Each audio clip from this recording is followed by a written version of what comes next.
It is November 21st, 2024, and we are back after a couple of days off. I apologize, y'all. I have not been feeling well. I don't know what sickness is going around, but I caught it this week and it has not been fun. I'm still not back to 100%. So thank you for your patience as I have taken a couple of days to just rest. And as I'm now getting back to it and covering what news I'm able to at the moment, because there is a lot of news. It seems as though the West thought this would be a good week to kick off World War III. So we are going to be getting into all of the latest here, from the decisions by the US and the UK to allow Kiev's use of long-range missiles on Russian territory, and the fact that Russia sees that as the West attacking them directly. And as of today, Russia has responded. Russian President Putin revealed that the Russian military launched a state-of-the-art intermediate range ballistic missile against a Ukrainian target in a public address on Thursday.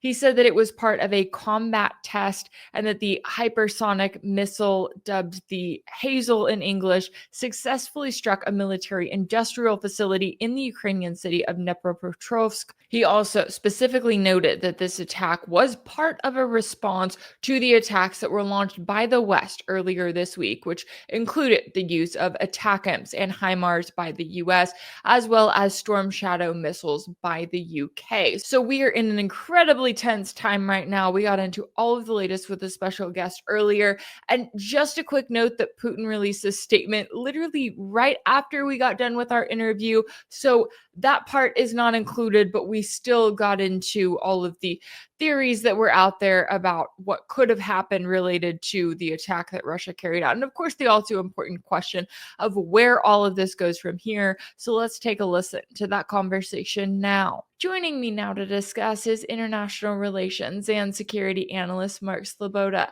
Mark, thanks so much for taking the time to join me. Rachel, thanks for having me. It's always an honor and a pleasure to be on the show. Always good to have you. Now, I took a couple of days off because I was not feeling well, and it feels like international news has just exploded literally in the last 2 days. So I want to get into some of the latest. As I got on X earlier this morning and saw various videos of what was being reported as a volley of missiles fired by Russia at targets in Dnepro. Ukrainian officials claim that Russia used an intercontinental ballistic missile, but Russian officials haven't commented on the attack, and Western officials are even saying that the weapon was not an ICBM and was likely an intermediate range missile that flies shorter distances. So what do we know about what actually happened, and what could the significance be here?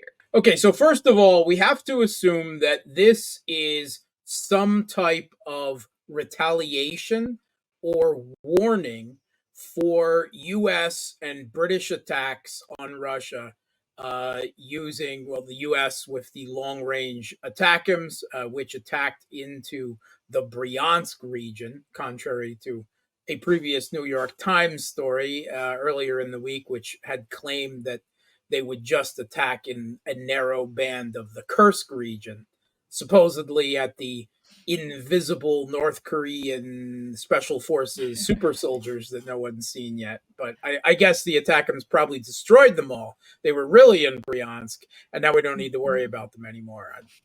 Maybe.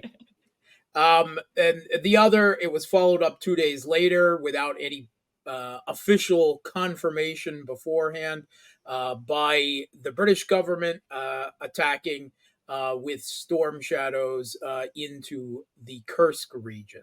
Now, the reason why I am referring to a U.S. and a British attack on Russia and not a Kiev regime approval of long-range weapons is the Russian government has made it clear. These are Western weapons guided to target with U.S. satellite data, and they require U.S. and British military specialists in order to input the targeting information for each, shot into the missile itself, because of the proprietary classified coding software for the firing sequence. And it's something that the U.S. would definitely not share even with the Kiev regime in Ukraine, because of the chance that that would leak to Russia and thus ruin an entire weapons system initiation procedure. So this is Western troops on the ground firing these weapons against Russia. And Russia has made clear that they consider this an act of war by those countries on Russia. Now, there's an open question of how Russia should and could and will respond to this, because Biden is doing this as a lame duck on the way out the door while he's supposed to be facilitating the transfer to the newly elected president-elect Trump team, which will be taking office in January, pending some unforeseen circumstance. But it seems Biden is doing everything he can to escalate before he leaves office, perhaps with an eye to some twisted perception of his legacy. You know, he doesn't want it said that there was something left that he could have done for the Kiev regime in Ukraine that he didn't do. And almost certainly to try to further entwine the U.S. directly into the conflict to make it harder or impossible for Donald Trump to de-escalate the U.S. role in the conflict, even if that's what he intends to do, which, you know, we don't, of course, know yet. So this is kind of salami slicing, a tactic that the U.S. conflict to escalate a bit at a time, a bit at a time, a bit at a time, so that any potential return by Russia, it keeps them from escalating to a higher significant degree because, oh, it's only this, and we don't want to go to direct war with NATO, so we'll let it slide, right? We'll you know, we can endure it. We're winning anyway. There's no necessary, you know, powerful response necessary, and we see this, the steady erosion of Russian red lines. It's been a very effective strategy. There was a point in the conflict at the very beginning when Joe Biden said that if the U.S. transfers any tanks or missiles to Ukraine, that would be World War III. Here we are. So I guess we're in World War III, even if it hasn't gone nuclear yet. On top of that, on top of this obvious trap set by Biden for the Trump administration, there is you know, the point that Trump will take office in less than 2 months. So, you know, again, pending, and you know, why, if Trump really does intend to de-escalate, which we don't know, right? But if he does, then why over respond and step into Biden's trap when, you know, there could be, I mean, almost certainly not peace, but, you know, there's at least the potential, the intent at some level for de-escalation around the corner. On the other hand, Russia has set a pretty defiant and firm red line over this issue, you know, expressed multiple times by Putin himself. And we've just had NATO countries fire missiles, ballistic missiles, into Russia. You know, for simply deterrent and credibility, it necessitates a response.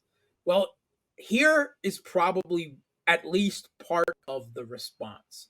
So Russia fired missiles at Dnepropetrovsk on the Dnieper River, at the city's industrial district, which includes, you know, factories for, you know, what is left of the Kiev regime's military-industrial complex. Now, there is a version of what was launched and from the Kiev regime, and a lot of that is actually echoed by the Russian war journalists and military blogger channels, and that at least one of the missiles was actually an intercontinental ballistic missile with a MIRV warhead, a conventional one, multiple independent reentry vehicles, which means it scatters smaller bombs, right? Not like a cluster bomb. These are much more significant than that. But it's the same type of warhead that you would use for a nuclear strike, right? An intercontinental ballistic missile carrying multiple nuclear warheads to hit multiple targets over a wide area, like over several US states or something like that, except this was conventional. And if so, that was a warning, right? A clear warning to the West. A MIRV has never actually been used in combat before. This is the first time in world history that one has been used. And you have to wonder whether there was an exchange of information beforehand, if this is the case, or if Russia just fired an intercontinental ballistic missile into Ukraine. And I mean, it would have flown very quickly, but you have to imagine that somewhere in U.S. Satellite reconnaissance centers, it must have been, oh my God, Russia just fired a nuke. I mean, that might have flashed by someone's eyes. And Russia demonstrated that their MIRVs work as intended to do, presumably. Now, supposedly, there was also a couple of Kinjal hypersonic missiles and a number of caliber KH-101 cruise missiles also fired. Now, the West is denying that this was an intercontinental ballistic missile. They say it was a medium range ballistic missile of a new variety. And there are some Russian sources that speculate it might have been a new ballistic missile of a type, I believe, that's referred to as an R-26, but basically a step up improvement of the Iskander with a longer range, but we don't know.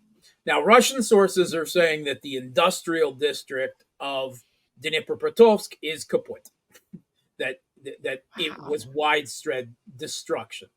We don't know. The Kiev regime, on the other hand, claimed they shot down all the cruise missiles, at least.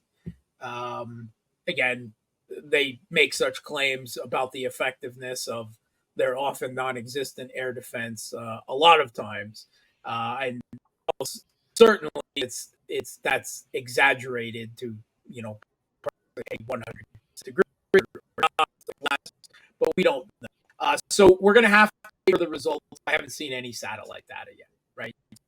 And Western firms usually release some satellite data that allows us to some degree assess damage that might have been done. And we're still waiting an official word, if there will be an official word from the Russian government. Maria Zakharova, the Russian Foreign Ministry spokeswoman, was asked about this today. And she actually, according to reports I've seen, she made a call during the press briefing and got the word and just told them, I've gotten the word. I'm not supposed to comment on our ballistic missile use. And no comment. So there's something afoot, right? It could be a new ballistic missile, right?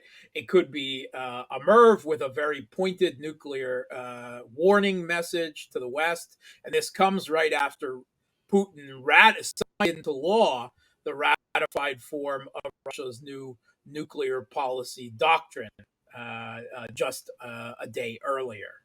So either way, it is obviously something that the West regards as an escalation to their escalation, and I don't believe it's Russia's full response to the U.S. and British attacks with ballistic missiles into Russia, but it is at least part of a response. We almost certainly will see further steps. Those steps may wait. Russia may reserve the right to respond to those until Trump takes office and they find out what Trump will or won't do. But previously, we've heard the suggestion that Russia could transfer missiles, armaments, in a like fashion to other factions that are already in conflict with the United States.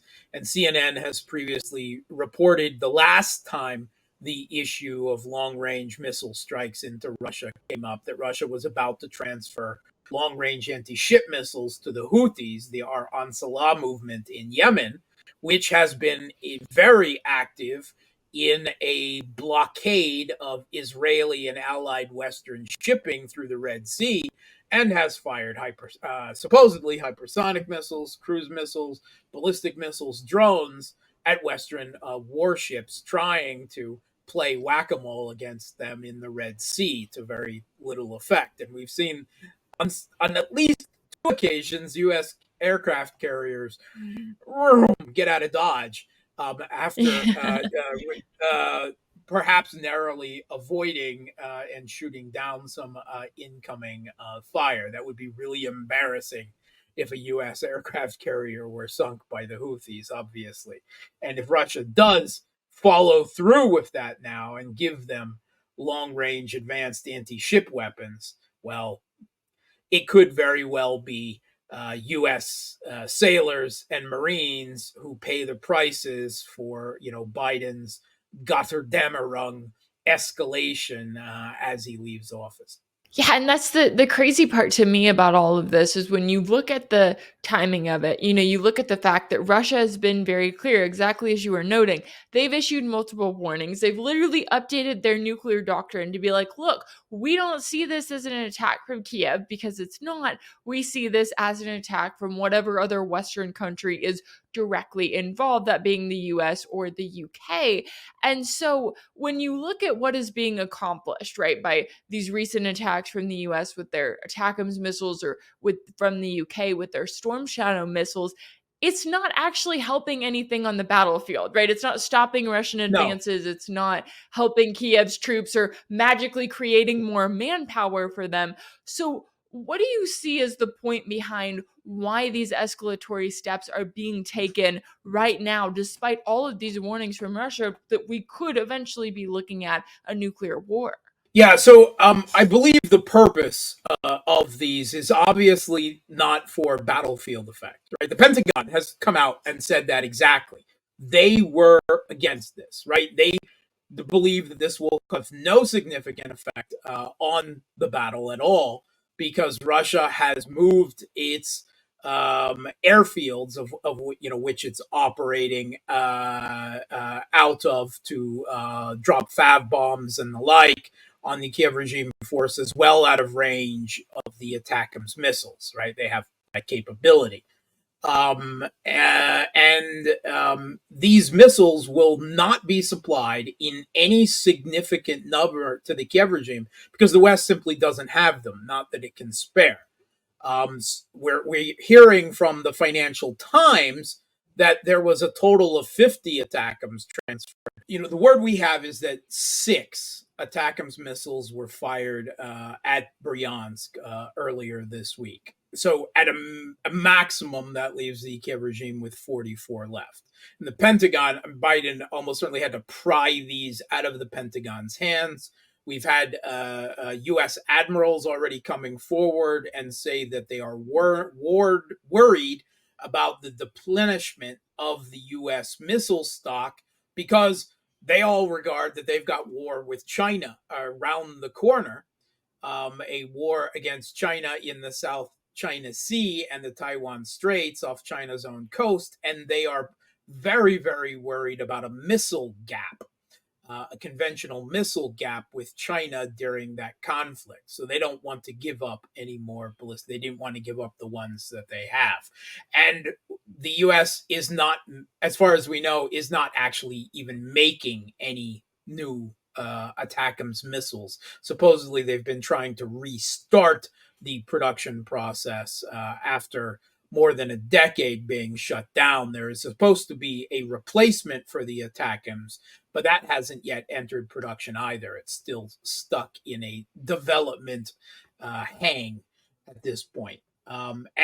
We have a similar situation with the Storm Shadows, in that the United Kingdom has very limited supply of them, the French with the Scalps as well.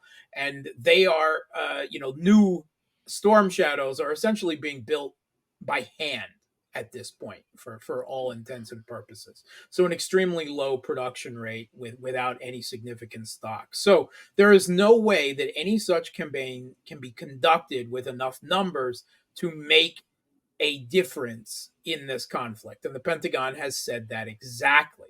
Russia is dropping 4,000 missiles a year on Ukraine at this point, a country smaller and with considerably less resources and capability than Russia. And it's still, Ukraine is still kicking. I mean, they're still fighting, right? And so you can imagine the scale of a few dozen, let's be generous and so say altogether 100 long range missiles that first have to get through Russia's very significant air defense and electronic warfare systems that have already built up profiles to both of these weapons, which is why you haven't heard much about them in recent months, because Russia has the ability to either shoot them down or jam their GPS signal and render them irrelevant more times, probably 6-7 times out of 10 at the least. So they're not even getting through Russian defenses. So there's no way that this can have a significant effect. This is political, right? This is an escalatory step. It is putting the United States, as far as Russia is concerned, directly at war with Russia. It is more confirmation for Russia that the West has forces on the ground fighting Russia. And of course, it is in some way at least an attack on the incoming Trump administration, who at least rhetorically has indicated that they want to present a deal at the least. Not that I think either Moscow or Kiev would accept any deal that Trump is capable of offering at this point. But it's meant to tie Trump into a conflict that he's given an indication that he doesn't really want a part of, or will at least attempt to de-escalate from, supposedly. Although with the number of neocons that he's now has surrounding him, I'm a little skeptical about that. Yeah, it is interesting to me too how you have the Biden administration, and we know that Joe Biden is not running things, right? We saw Joe Biden at the G20 this week. We know that he is definitely not in charge. He's not the one making these decisions, but yet his administration, looking at Tony Blinken and Lloyd Austin and all of these other Jake individuals Sullivan. who want war with Russia, they seem to be using this period, and I know that this goes for the US establishment as a whole, to kind of go, we have a guy coming in January who has at least said that he wants this war to end, right? I'm with you. I don't think that there's any magic button that Trump can push when he comes into office that is going to fix everything in 24 hours, as he did promise. That was on him. But the fact that you have the Biden administration doing all of this, removing these restrictions on ATACMS, also apparently approving anti-personnel mines for Ukraine, literally undoing the Biden administration's own policy. And then on top of this, now they're talking about forgiving nearly $5 billion in Ukrainian debt before they get out of office. I mean, it just feels like this administration is doing everything that they possibly can to go after Russia in the 2 months that they have. And yes, Russia knows that there's a new administration coming in, but they also know that this is a message coming from the US establishment as a whole.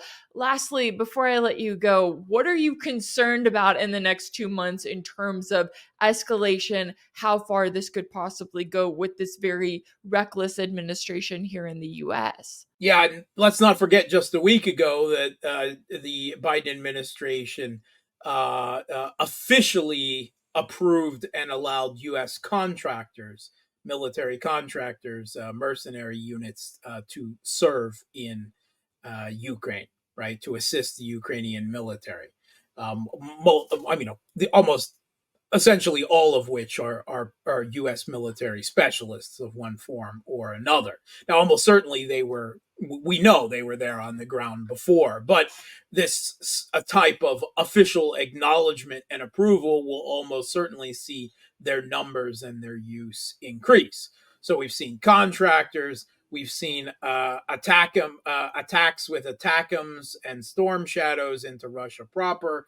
We've got this new anti-personnel mines. The U.S. has already provided anti-tank mines, but they had refrained out of supposedly Joe Biden's own previous convictions, not to use anti-personnel mines up until now. Now they're being approved, and let's just write off another $5 billion of U.S. taxpayer wealth to the Kiev regime and get rid of their loans, the debt, $5 billion of the debt that they owe the American taxpayer.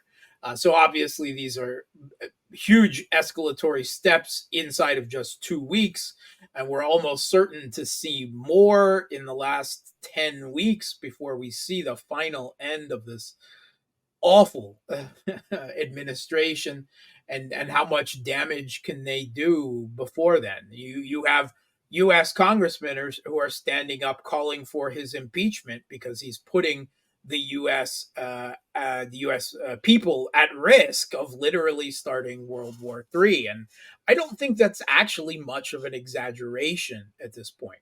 They are counting that Russia is Putin, whatever they may say about him rhetorically, they know that he personally and his administration are cautious, pragmatic,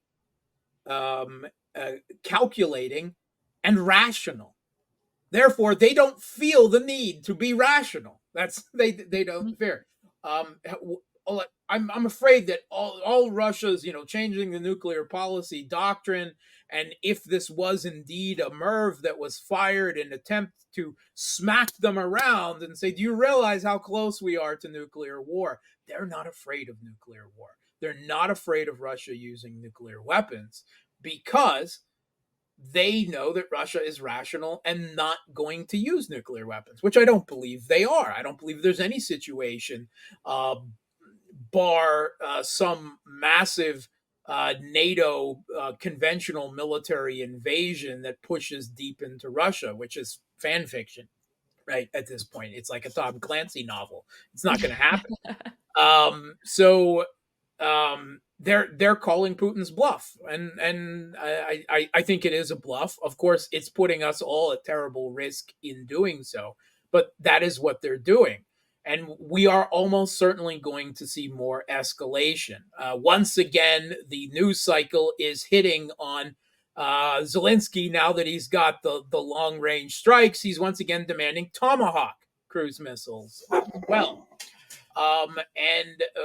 we have the word from Germany, where the Olaf Scholz, very fragile traffic light coalition government has collapsed, and they're facing snap elections, where almost certainly the top party out of the elections will be the Christian Democratic Union, whose leader, Merzer, is really hot to escalate Germany's role further and to transfer German Taurus cruise missiles, which the Kiev regime has long demanded and Scholz has held off on up until now. So we see that there's still room for escalation. And every once in a while, you have officials, Macron or officials in the French government or one of the Baltics, Estonia in the last week, one of their foreign minister officials opens up and once again raises the prospect of uniformed NATO troops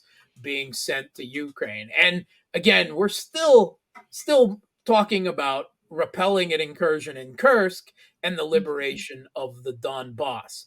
Russia has started a slow offensive now in the Zaporozhye region. What will happen sometime next year when Russia fully liberates the Donbass, moves on Zaporozhye city, perhaps Kharkov, moves towards the Dnieper, much less towards Kiev or Odessa? At each one of those Russian advance stages, both Russia and the West are going to reassess, and Russia will say, should I go further? Are you done, or should I go further? and NATO will be reassessing, and every neocons will be yelling from every rafter and ventilation shaft and whatever around Trump, you need to escalate to de-escalate. You need to send U.S. troops into Ukraine to protect some type of rump Ukrainian state. That's going to happen again and again and again. It's going to be a crux moment with every significant Russian advance for the foreseeable future, because I cannot conceive of any deal that Trump is capable of presenting to Kiev and Russia that either one would accept at this point. Russia's like, you're a party to this conflict. You're a party to the losing side of this conflict. You don't give us deals. We dictate terms, and we're winning. Why should we accept you trying to reward us with only part of what we've already achieved? That's ridiculous. The other option is Trump just washing his hands of Ukraine and walking away and saying, "Oh, it's all on you, Europe." I'm not so sure the US president can do that, right? Because that will be read. Trump's legacy will forever be the man who tossed Ukraine to Putin, right? That's the way it will be framed.